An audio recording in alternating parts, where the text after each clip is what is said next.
읽겠습니다. 모세와 제사장 엘르아살과 회중의 지도자들이 다 진영 밖에 나아가서 영접하다가 모세가 군대 지휘관 곧 싸움에서 돌아온 천부장들과 백부장들에게 노하니라. 모세가 그들에게 이르되 너희가 여자들을 다 살려 보라, 이들이 발람의 꾀를 따라 이스라엘 자손을 부올의 사건에서 여호와 앞에 범죄하게 하여 여호와의 회중 가운데 연병이 일어나게 하였느니라. 그러므로 아이들 중에서 남자는 다 죽이고 남자와 동침하여 사내를 아는 여자도 다 죽이고 남자와 동침하지 아니하여 사내를 알지 못하는 여자들은 다 너희를 위하여 살려둘 것이니라. 너희는 이래 동안 진영 밖에 주둔하라. 누구든지 살인자나 죽임을 당한 사체를 만진 자는 셋째 날과 일곱째 날에 몸을 깨끗하게 하고 너희의 포로도 깨끗하게 할 것이며 모든 의복과 가죽으로 만든 모든 것과 염소 털로 만든 모든 것과 나무로 만든 모든 것을 다 깨끗하게 할지니라. 제사장 엘르아살이 싸움에 나갔던 군인들에게 이르되 이는 여호와께서 모세에게 명령하신 율법이니라. 금, 은, 동, 철과 주석과 납 등의 불에 견딜 만한 모든 물건은 불을 지나게 하라. 그리하면 깨끗하려니와 다만 정결하게 하는 물로 그것을 깨끗하게 할 것이며 불에 견디지 못할 것은 물을 지나게 할 것이니라. 너희는 일곱째 날에 옷을 빨아서 깨끗하게 한 후에 진영에 들어올지니라. 아멘. 아멘. 우리 옆에 분과 사랑하고 축복합니다. 인사하시겠습니다. 아멘. 오늘 우리 본문 말씀은 하나님께서 모세에게 하신 마지막 명령의 사건을 기록하고 있는 결론입니다. 하나님께서 모세에게 그의 삶에 마지막 사명을 부여하시는 것이 오늘 우리가 읽은 본문의 1절 부분에 기록되어집니다. 모세는 하나님의 사람으로 40년 동안 이스라엘 백성들을 광야에서 인도하였던 탁월한 지도자이고 하나님과 대면하여 그 얼굴을 보았던 유일한 사람 중에 한 사람입니다. 그러함에도 불구하고 그가 하나님께 돌려줘야 할 영광을 하나님 앞에 돌리지 않고 조금 나쁘게 표현하면 그가 스스로 그 영광을 가로챘을 때 하나님께서 그에게 가나안에 들어갈 수 있는 특권을 허락지 아니하시고 그는 가나안이 내려다 보이는 높은 산 꼭대기에서 죽음을 맞이하게 됩니다. 그 죽기 직전에 하나님께서 모세에게 마지막으로 주신 사명이 바로 이 사건입니다. 우리 배경이 되는 말씀을 함께 읽어보십시다. 여호와께서 모세에게 말씀하여 이르시되 이스라엘 자손의 원수를 미디안에게 갚으라. 그 후에 내가 내 조상에게 돌아가리라. 아멘. 미디안에게 원수를 갚으라. 이 마지막 전쟁은 다른 전쟁과 조금 독특한 면을 갖고 있습니다. 이 모세에게 하나님께 주신 마지막 이 사명 미디안과의 전쟁은 그들에게 하나님의 신원, 하나님의 복수를 하는 것으로 성경은 그렇게 표현하고 있기 때문이지요. 2절 말씀은 참 슬픈 이야기로 보여집니다. 이스라엘 자손의 원수를 미디안에게 갚으라. 그리고 그 후에 너는 가나안에 들어갈 수 없고 조상에게로 돌아갈 것이다 라고 말씀합니다. 이 2절 말씀을 읽으면 모세의 마음이 어떠했을까라는 생각을 다시 하게 됩니다. 이게 내 마지막 사명이다. 이 사명을 마치고 나면 나는 약속하신 땅 가나안에 들어갈 수 없고 이제 죽음을 맞이하게 될 터인데 라는 생각을 하게 된다면 이 사명을 어떤 태도로 감당했을까라는 생각을 하게 하지요. 아마 모세의 마음이 굉장히 복잡했으리라고 생각합니다. 계속해서 3절 말씀 읽겠습니다. 모세가 백성에게 말하여 이르되 너와 함께 있는 사람들 가운데서 전쟁에 나갈 사람들을 무장시키고 미디안을 치러 보내어 여호와의 원수를 갚되. 3절에 보면 바뀌었어요. 하나님께서는 모세에게 이스라엘의 원수를 갚아라 라고 말씀하셨는데 모세는 왜 3절에 와서 여호와의 원수를 갚으라 라고 이렇게 바꿨을까요? 왜곡 아닌가요? 큐티했던 건데 그냥 새롭게 들리세요? 그냥 뭘 물으면 이게 답이 나와야 되는데 뭘 물으면 껌뻑 그러네, 이런 생각을 하시는 것 같아요. 하나님께서는 모세에게 누구의 원수를 갚아라? 이스라엘의 원수를 갚아라 라고 명령하셨는데, 모세는 이것을 이스라엘 백성들에게 전할 때 여호와의 원수를 갚아라 라고 말을 했다라는 거지요. 왜 이런 차이가 생겨질까요? 모세가 고의적으로 말을 바꾼 건가요? 아니면 이스라엘의 원수를 갚는 것이 여호와의 원수를 갚는 일과 같은 일인가요? 이 나머지 것들은 이제 여러분들이 고민하셔야 돼요. 이게 왜 이렇게 중요한 문제인지. 하나님의 사람을 대적하는 일은 성경은 일관되게 그것을 뭘로 표현한다고요? 하나님을 대적하는 일로 표현해요. 우리는 개인적으로 그렇게 생각하지 않아요. 제가 교회에서 권위에 대한 것들을 강조하고 하나님이 세우신 권위에 복종해라라고 이야기하는 이유가 이겁니다. 모세만 하나님을 대신하는 사람이 아니라 이스라엘 공동체 전체가 하나님의 백성으로 하나님을 대신하는 것 같은 느낌을 받지 않으세요? 2절에서 하나님은 이스라엘의 원수를 갚아라 라고 말씀하셨는데, 모세는 이스라엘 백성들에게 여호와의 원수를 갚아라. 너희가 이 전쟁은 그냥 전쟁이 아니라 무슨 전쟁이라고요? 여호와의 원수를 갚는 전쟁이다 라고 이야기를 해요.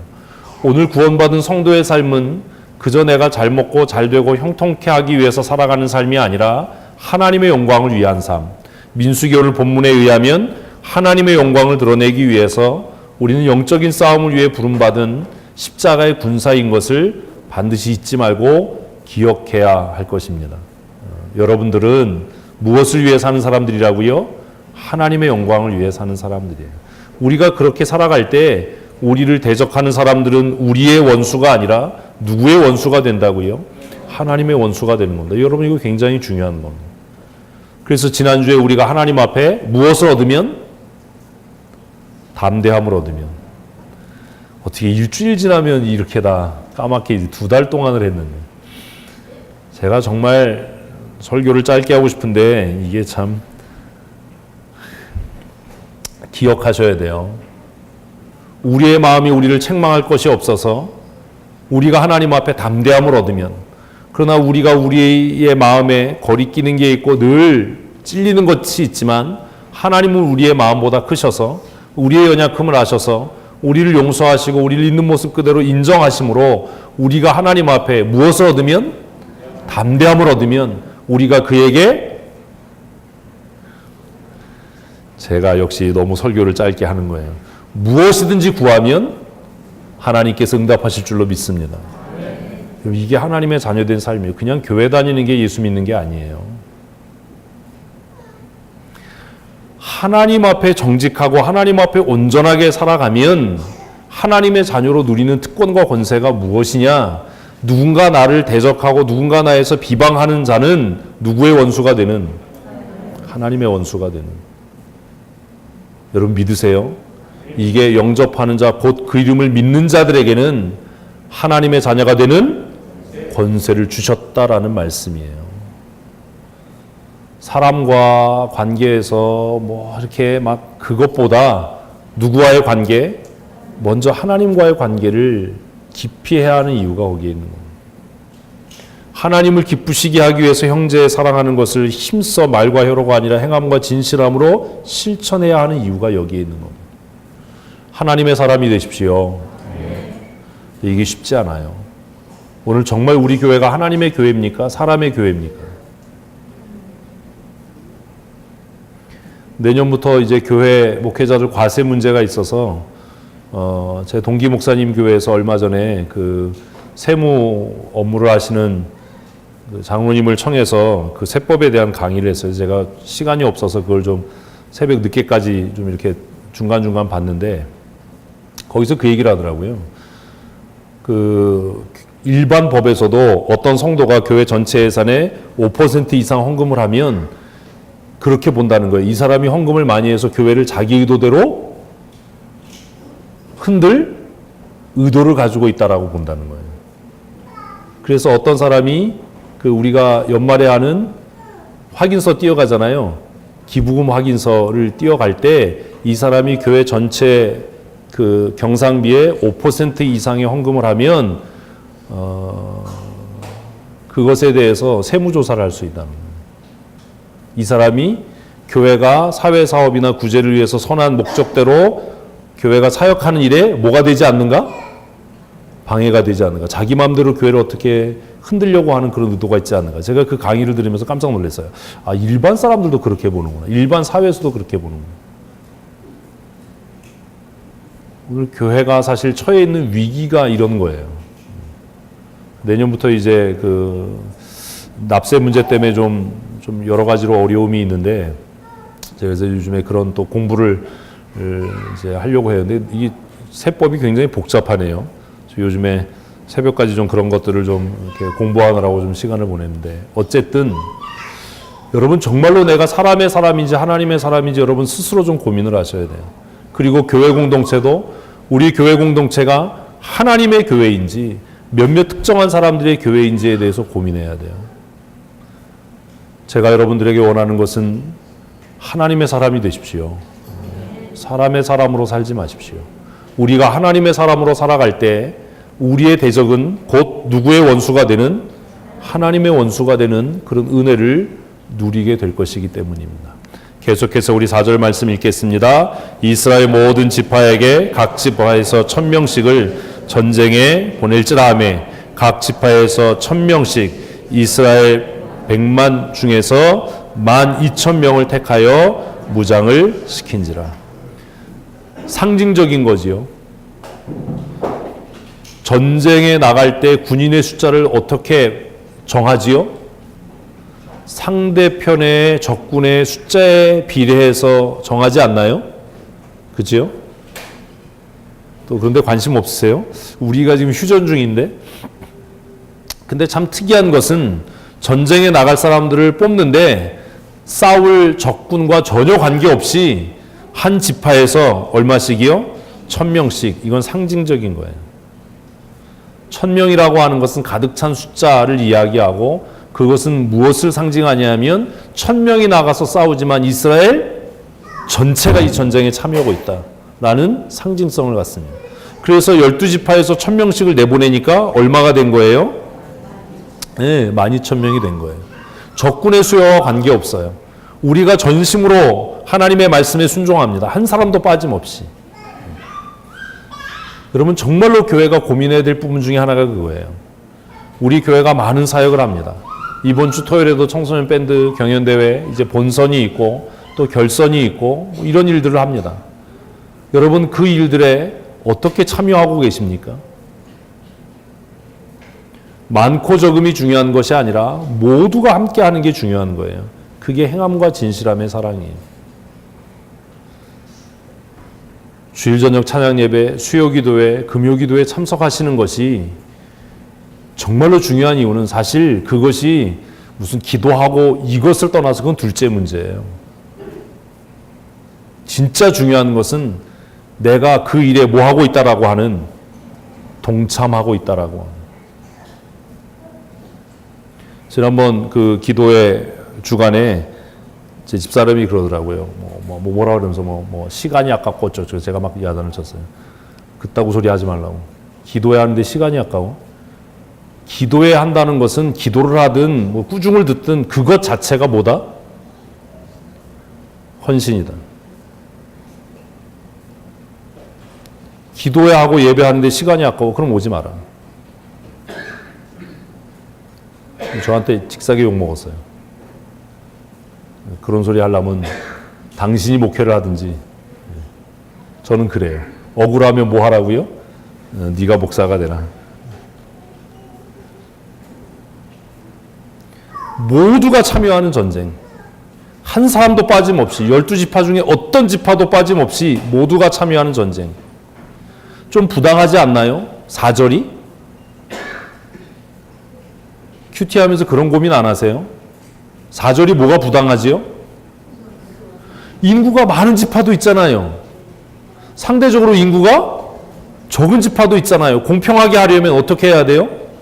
인구가 많은 지파는 비례해서 많이 나가고, 인구가 적은 지파는 비례해서 좀 적게 나가고, 힘센 지파도 있을 거고 힘이 약한 지파도 있을 거 아니에요. 왜 다 똑같이 1000명이냐고요. 부당하다. 하나님의 나라의 정의는 이런 거예요. 누구도 빠지지 않는.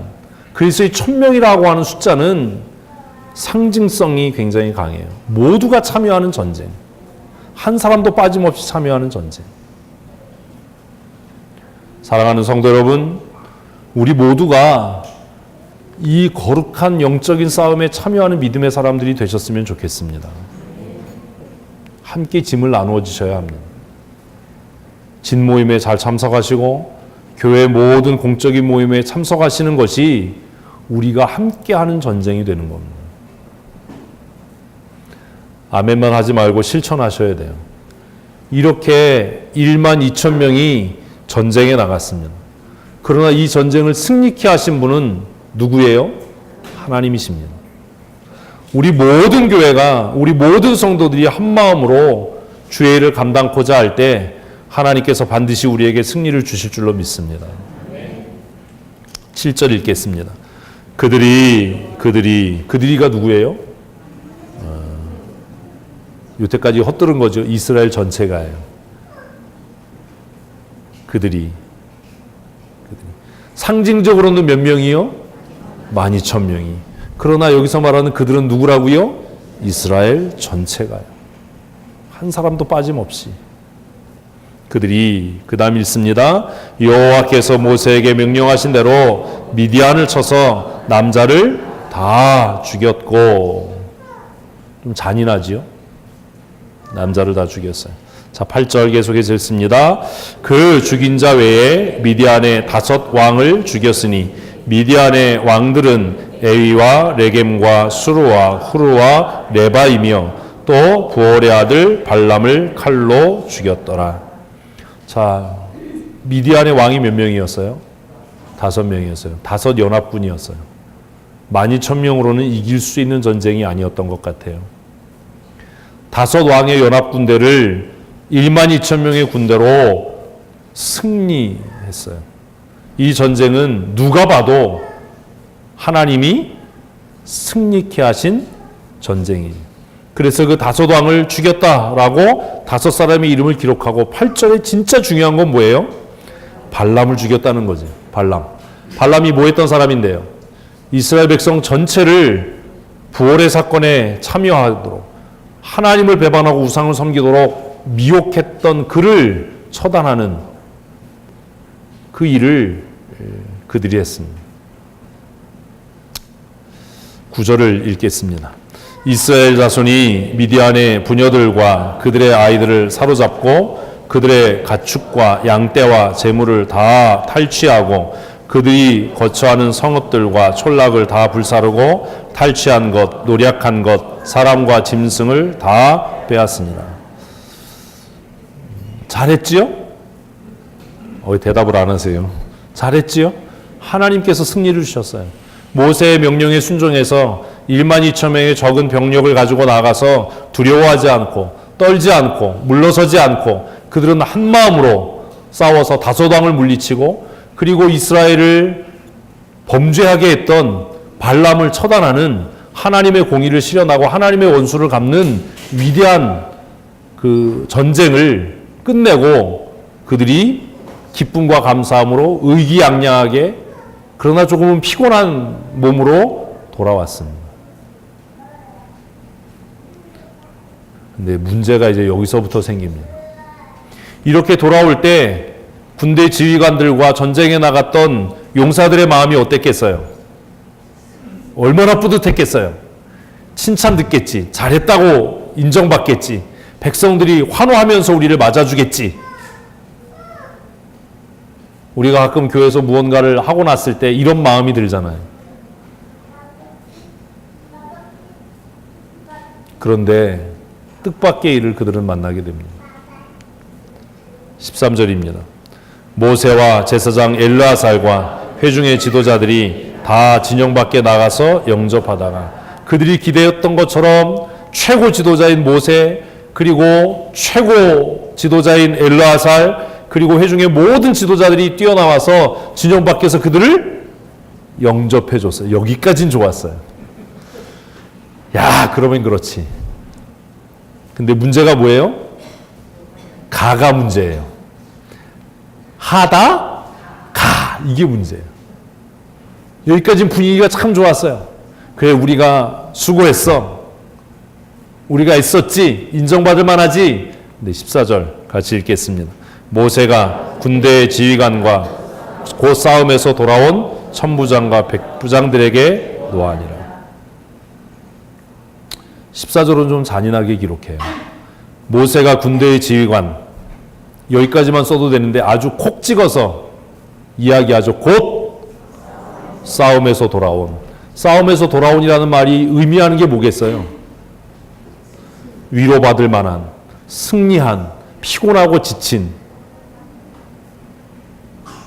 복합적인 의미를 담고 있지 않습니까?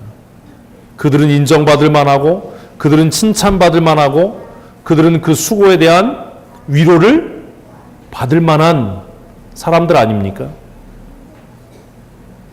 그런데 그들에게 돌아온 건 뭐예요? 책망이 아니라 분노예요. 모세가 천부장들과 백부장들에게 노하니라. 교회에서 이러면 난리가 날 겁니다.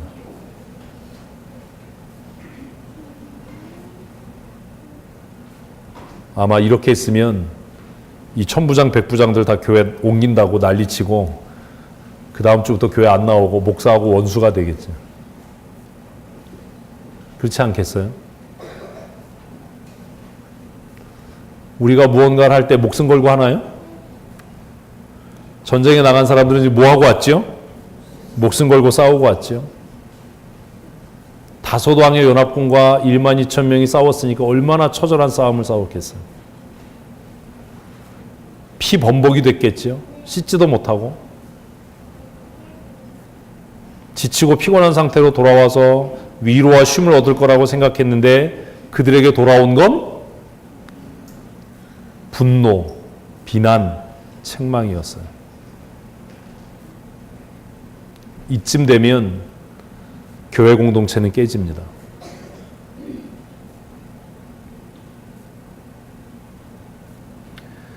어떤 사람들은 그렇게 이야기할지도 모릅니다. 에이, 그까짓 거 좀 참지. 그까짓 거 좀 모른 척 해주지. 그 정도는 좀 봐줘야지. 수고한 거에 비하면 그건 아무것도 아니고 이해할 만한 일일 텐데. 지금도 교회 안에서 이런 일들은 계속 우리의 삶에서 이런 일들은 계속 일어나고 있지 않습니까? 아, 목사님 그 정도는 좀 넘어가주고 위로해주고 인정해주고 그래야 되는 거 아닙니까? 그들이 수고한 거에 비하면 그들에게 위로와 찬사, 인정과 칭찬이 마땅한 거 아닙니까? 여러분 어떻게 생각하세요? 모세의 분노가 합당합니까? 정직하게 답을 하셔야 됩니다. 여러분이 전쟁에서 돌아온 천부장, 백부장이라면 모세의 분노를 이해하실 수 있으시겠습니까?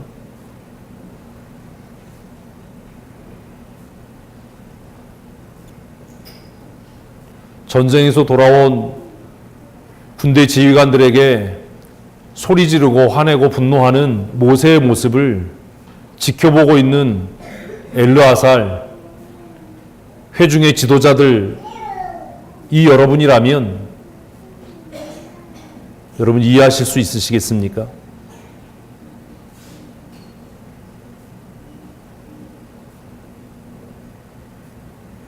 우리 다 큐티했던 거예요. 어떻게 생각하십니까? 아, 그만한 일로 그게 화낼 일이냐? 그만한 일로 그렇게 야단치고 그만한 일로 그렇게 우리가 책망 들어야 할 일이냐?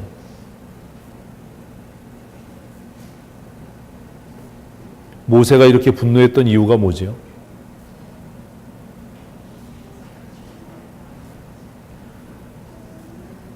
교회 지도자들에게 있어야 될 분별력이 이겁니다. 모세가 지금 자신의 명예가 훼손되고 자신의 이익이 훼손돼서 분노하는 건가요? 목사가 어떤 일에 대해서 분노하고 화를 낼 때 그게 무엇 때문인지 여러분 깊이 고민하고 생각해 봐야 하지 않습니까? 모세는 왜 화낸 거죠? 모세는 왜 전쟁에서 돌아온 피곤해서 지친 천부장과 백부장들을 향해서 분노를 쏟아낸 거지요? 왜 그런 거지요? 누구를 위한 거예요? 아니, 답을 하셔야 이게 끝나요. 누구를 위한 거예요? 누구를 위한 분노입니까? 이스라엘 회중을 위한 분노예요. 모세가 분노하지 않으면 누가 분노해요? 하나님이요. 누가 죽어요? 이스라엘 전체가 죽어요.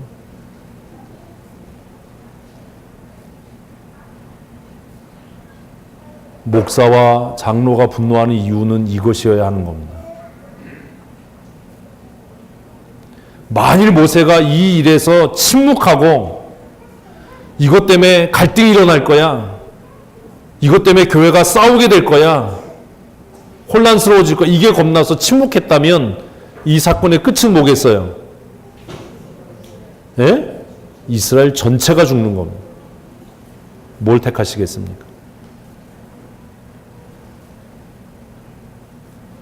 무엇을 택하시겠습니까? 어제 디모데전서에서 바울 사도는 내가 후메네오와 알렉산더를 사단에게 내어 주었다라고 이야기합니다. 우리가 2달 동안 살펴본 하나님의 사랑이라고 하는 것은 무조건 용서하고 용납하는 게 아니라는 거예요.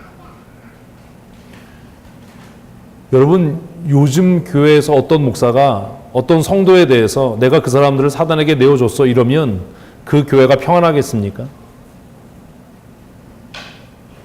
근데 바울 사도는 어떻게 그렇게 얘기하죠? 내가 후메네오와 알렉산더를 사단에게 내어주었다.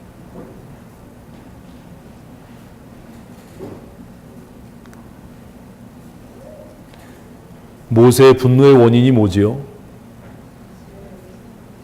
그들이 하나님의 거룩함을 훼손했기 때문입니다. 우리가 분노해야 하는 이유는 딱 하나예요. 무엇이 훼손될 때? 하나님의 거룩과 영광이 훼손될 때. 그래서 제가 그 얘기했잖아요. 예배해가지고 그냥 그러면 그건 가만히 안 둔다.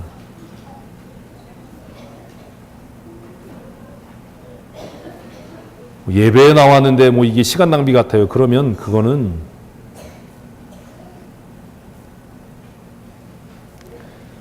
15절 같이 읽겠습니다. 모세가 그들에게 이르되 너희가 여자들 다 살려 두었느냐? 보라, 이들이 발람의 꾀를 따라 이스라엘 자손을 부올의 사건에서 여호와 앞에 범죄하게 하여 여호와의 회중 가운데에 연병이 일어나게 하였느니라. 과거를 회상하지요. 너희가 어떻게 이렇게 미련하냐? 이 여자들 때문에 얼마나 많은 사람이 연병으로 죽었는데 이 여자들을 또 살려두는 거냐?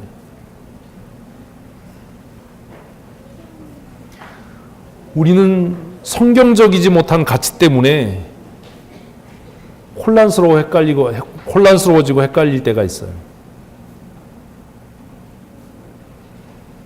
누군가 우리를 미혹하고 우리를 현혹시켜서 하나님의 진리의 말씀에서 떠나게 한다면 어떻게 해야 된다고요? 구약의 표현으로 하면 진멸해야 되는 겁니다. 관계를 단절해야 되는 겁니다. 거기에 대놓고 뭐 하나님의 사랑, 무슨 뭐 인내하고 참고 뭐 이런 소리 하면 큰일 날 소리 하는 겁니다. 성경이 뭔지 아직도 모르는 거예요. 모세가 분노했던 이유가 뭐예요? 왜 과거의 사건을 통해서 배우는 게 없냐? 이 여자들이 너희의 마음을 깨워서 우상에게 절하게 했고 그래서 하나님께서 너희에게 대해서 분노해서 그렇게 수많은 사람이 연병으로 광야에서 죽어갔는데 아직도 그것을 깨닫지 못하냐.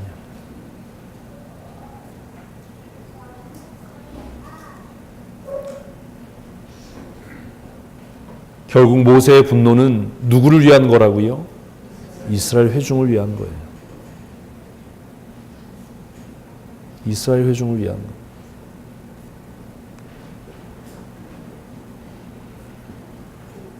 보라, 이 여자들이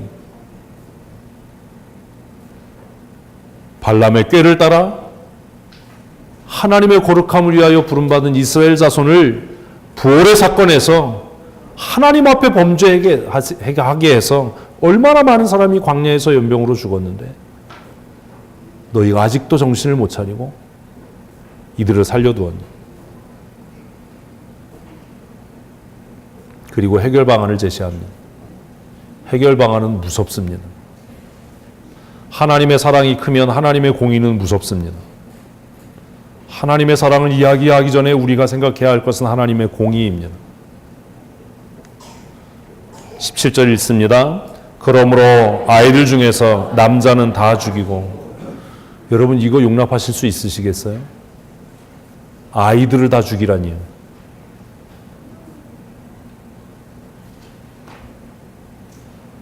남자 아이들은 다 죽여라. 하나님의 사랑 함부로 이야기하면 큰일 납니다. 그럼 이제 그러겠죠. 구약의 하나님이라서. 그러면 구약의 하나님하고 신약의 하나님이 다른 분인가요? 그게 인본주의고 자유주의예요. 성경은요, 하나님은 어제나 오늘이나 영원토록 변함이 없다라고 이야기를 해요. 아, 구약의 하나님이라서 이런 거고 신약의 하나님은 사랑이다. 성경에 어디 그런 게 써 있어요? 어린 아이들이라 하더라도 누구는 다 죽이고 남자아이는 다 죽여라. 여기에 대해서 이해가 안 되시는 분은 개인적으로 찾아오십시오. 이거 설명하려면 시간이 많이 걸리니까. 그리고 두 번째 읽습니다. 남자와 동침하여 사내를 아는 여자도 다 죽이고. 강조되는 게 뭐예요? 다예요. 다. 하나도 남김없이. 우리의 마음을 미혹하고 우리를 현혹시켜서 하나님께 거역하게 하고 불순종하고 배반하게 하는 자는 뭐 하라고요? 제거하라는 겁니다. 공동체 안에서 제거해라. 다 죽여야 한다. 그래서 우리가 그 유혹에 넘어가지 아니하도록 18절 읽습니다. 남자와 동침하지 아니하여 사내를 알지 못하는 여자들은 다 너희를 위하여 살려둘 것이니라. 다가 두 절에 세 번 나옵니다. 17절 18절은 좀 어렵습니다. 이거 설명하려면 우리가 점심을 굶어야 돼요.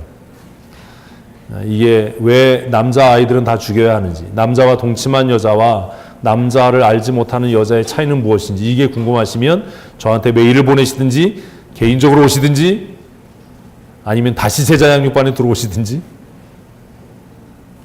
성경에서 그렇게 쉽지 않아요.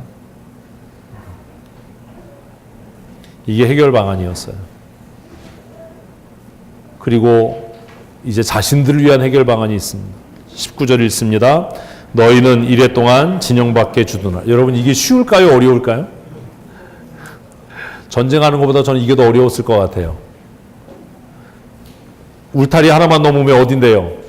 집인데요. 일주일을 우리가 뭘 잘못했다고 일주일을. 불만이 터져 나올 만하잖아요. 불평이 나올 만하잖아요. 목사님 그 정도는 좀 봐줘야죠. 어떻게 그렇게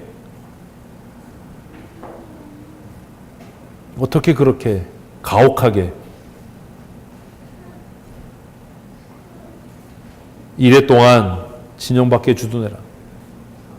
이 일주일은 아마 7년 같았을 거예요. 계속 읽습니다. 누구든지 살인자나 죽임을 당한 사체를 만진 자는 셋째 날과 일곱째 날에 몸을 깨끗하게 하고 너희의 포로도 깨끗하게 할 것이며. 무엇을 위한 거예요? 거룩을 위한 거예요. 왜 진영 밖에 들어오면 안 돼요? 이거 답하셔야 돼요. 제발 좀 답지 마세요. 왜 진영 밖에 들어오면 안 돼요?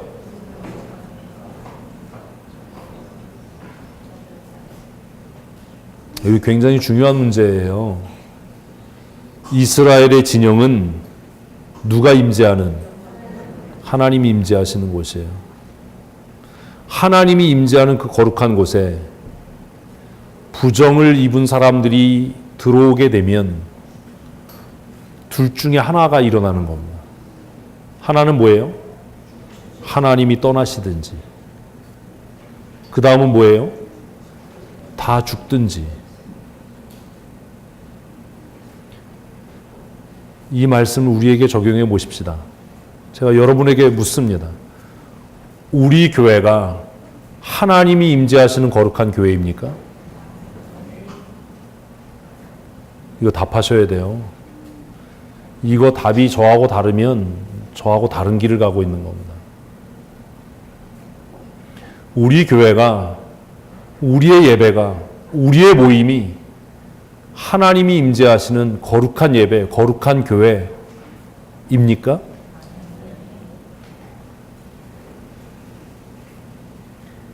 여기에 대해서 답을 하지 못하면 우리가 뭐 잘못하고 있는 겁니다. 우리 예수 믿는 거 아닙니다. 예배로, 기도회로, 소그룹 모임으로 모일 때 여러분 그 모임에 하나님이 임재하신다고 믿으십니까?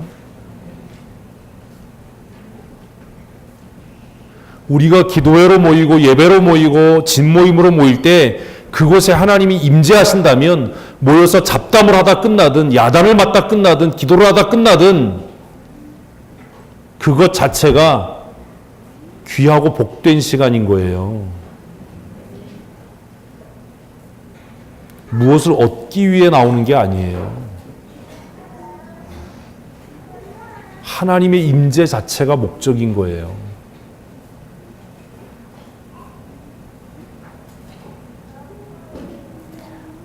찬송에 하나님의 나라에 대해서 찬송하는 찬송 중에 황무지가 장미꽃같이 피는 것을 볼 때에 라는 찬송이 있습니다.